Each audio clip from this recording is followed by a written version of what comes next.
Hello, everybody.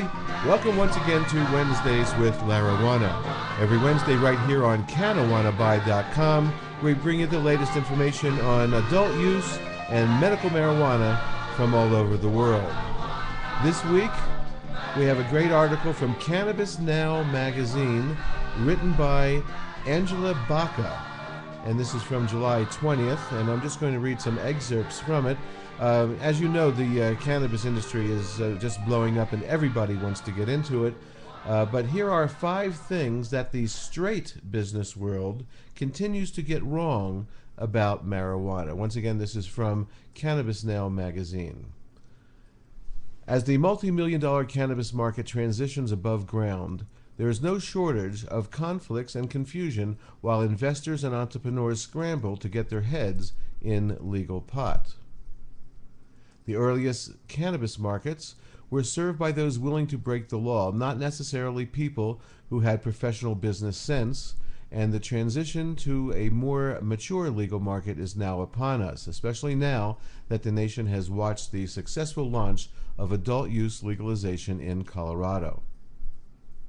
Cannabis activists should embrace the benefits of legal, professionally run market affords such a product of consistency, quality, research, and the right to possess cannabis without the threat of jail, loss of property, or removal of children. Not to mention, we could all use the positive environmental impacts of the rigorous domestic hemp production, which comes with the added economic bonus of sustainable 21st century growth. Although some activists and industry veterans are welcoming the investment, others are wary of big money investors who don't know a thing about cannabis except that it's profitable. Any good business person, however, knows a business cannot be profitable if the entrepreneurs and investors embarking on the project have little or no understanding about the market from which they would like to generate a profit. Those who have found success in the cannabis industry today have found their success because they have paired such research, knowledge, and know-how with professional business management. With the promise of economic opportunity, cannabis is attracting a lot of interest right now. If you are considering getting into the cannabis industry, here are 5 misconceptions about the industry that are imperative to understand. Number 1, it's not alcohol. Comparisons with alcohol and cannabis are easy to make. They both thrived on the black market during prohibitions. Cannabis is also often compared to wine, an apt comparison because it has many varieties, often produced in small batches in similar regions of California and the West, and varies from cheap, generic, and alcohol to rich, unique, and expensive. In cannabis products, it's pretty much the same. It isn't predictable the way that cigarettes or Big Mac is. It's about variety, cultivator's skill, subtle flavor and scent differences, and the range of effects. Consistency isn't always necessary, nor is it always desired in cannabis. And although our president claims he does not believe cannabis is more dangerous than alcohol, in actuality, it is far safer. It is likely safer than even sugar.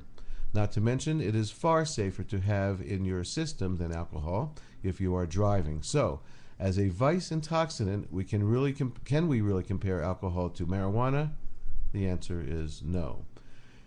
People who use cannabis often are choosing it as an alternative to alcohol, and both substances create a range of behaviors in a range of people. Associations with alcohol are passé to regular cannabis users, and just because certain marketing or business strategies are effective for alcohol, they don't always translate to the cannabis market. Number 2, it's not tobacco.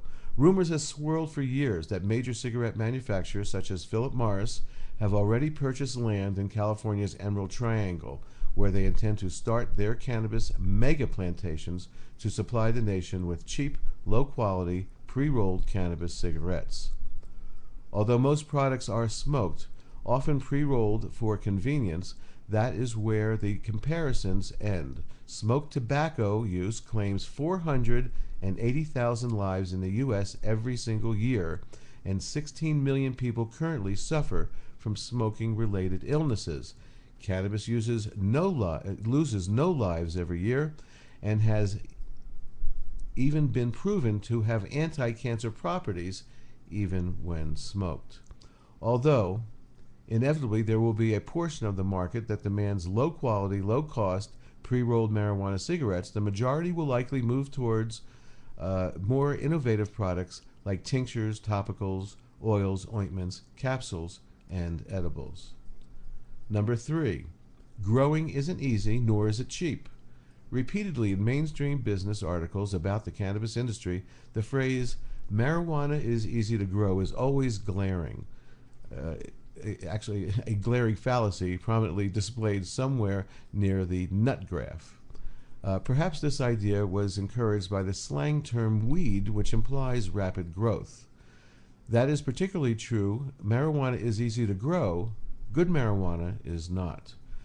Growing good market-ready cannabis means not just an understanding of botany and horticulture, but also an understanding of the complex world of indoor cultivation that evolved around the prohibition of the cultivation of this plant.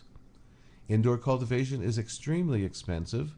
Growers can rack up thousands in electric bills just to power the lights in even small gardens. There is arguably no greater innovation in the world of plant cultivation than in the cannabis industry. The forced move indoors promoted rapid development in indoor horticulture technology and upped the ante for quality in legal markets. But there has also been significantly easing of cannabis prohibition laws. It is probably going to be much more cost-effective to move large-scale production outdoors in greenhouses as the producers scale to meet not just the state, but national demand.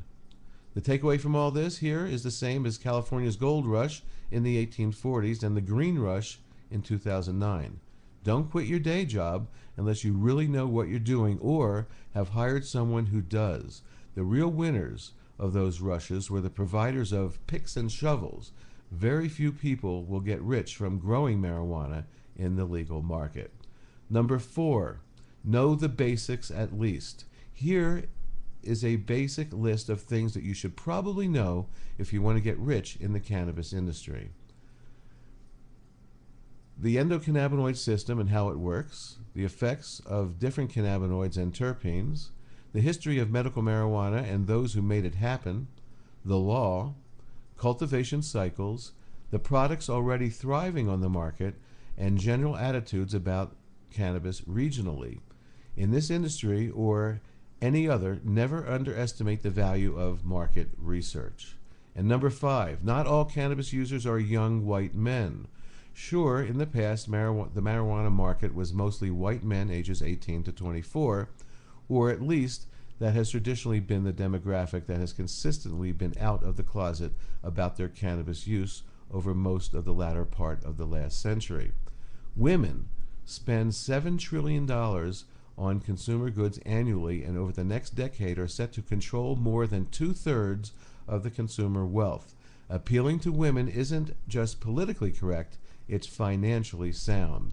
And as wise dispensary owners are learning, appealing to everyone and every other demographic, women, people of color, seniors, rich, poor, is a far more lucrative strategy that allows them to control the greater share of their market.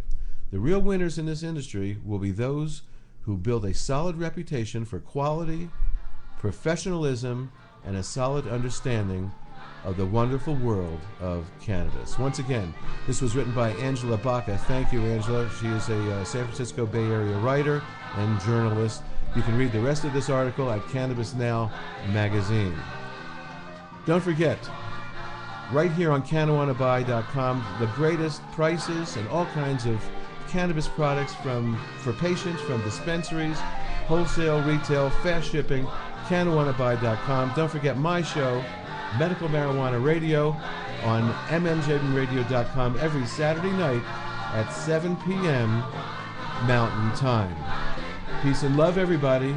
Peace and love.